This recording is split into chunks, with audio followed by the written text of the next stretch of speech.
esimene tööpäev. Elas kord 3 päkapikku, Trille, Ville ja Pille. Nad olid just lõpetanud päkapikkude kooli ning läksid esimest päeva tööle.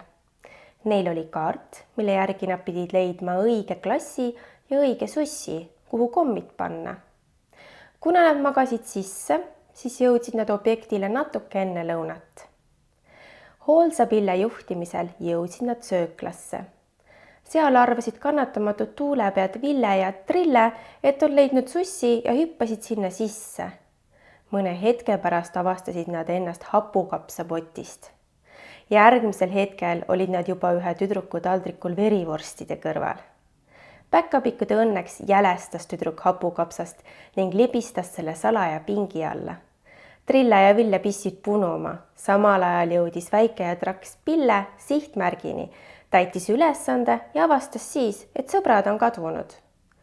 Ta hüppas aknast õue ja leidis sealt hingeldavad ja hapukapsa järele lõhnavad sõbrad. Pille vangutas pead ja juhatas semmud jõulumaale tagasi. Nii möödus Trille, Pille ja Ville esimene tööpäev, päev enne jõululaupäeva.